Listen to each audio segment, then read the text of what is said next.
Hey guys, I just wanted to go over kind of a quick set play real quick on a defensive zone face-off.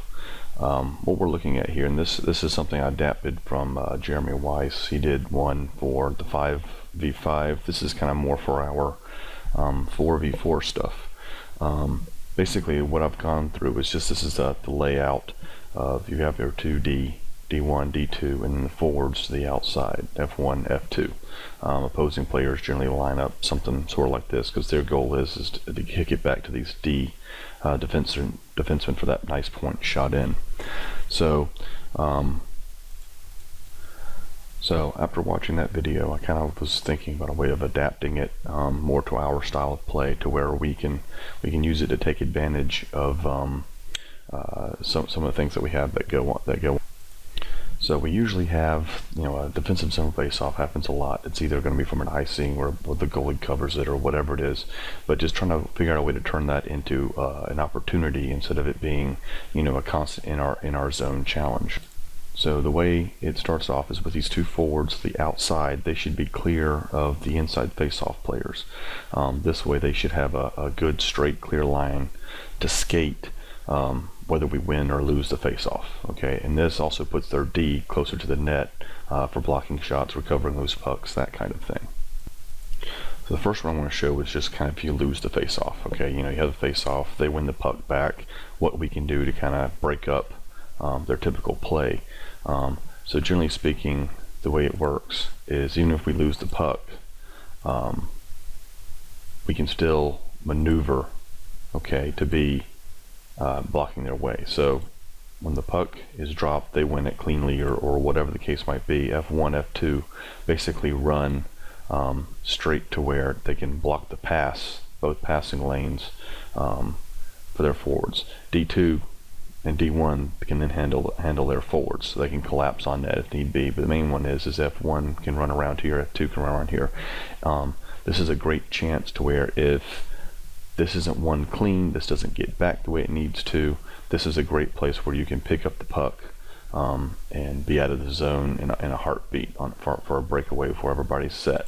And then even if the two passes are broken up, then it allows our defense a better chance in between, up front, of recovering the puck, and then we can break out that way.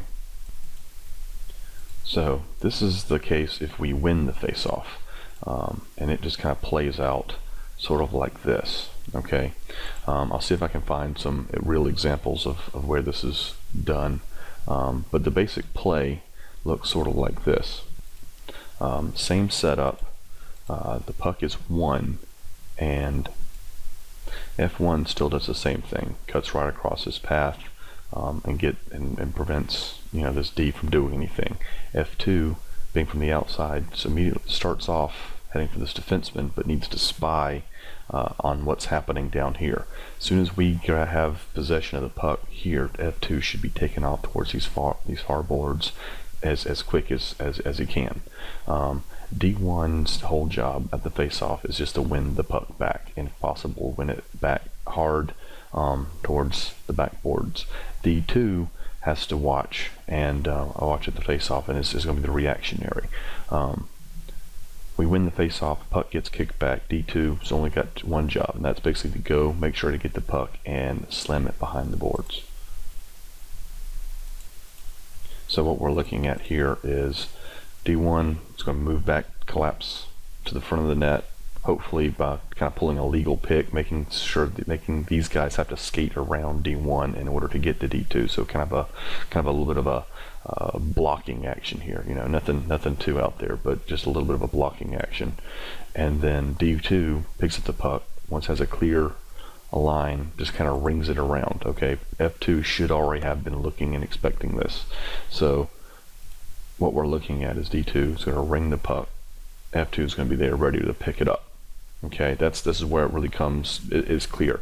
A lot of times this will happen. You'll win the face-off, you'll get possession of the puck, and then kind of that blind ringing of the puck, and usually this will result, right back into another icing call or something like that, and get it and have the same play start over again.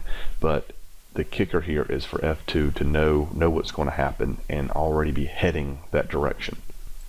So with this spy, with the look, F2 should break clear of the point. And if the pass is hard enough and F2 skates fast enough, this guy here should not have a chance to even get to this wall, and you're looking at a clear breakout.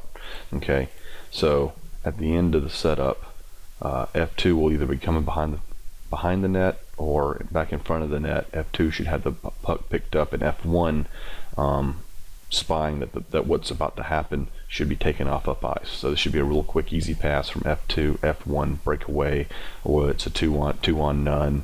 At best, if the D manages to keep up, you're looking at a 2-on-1 situation.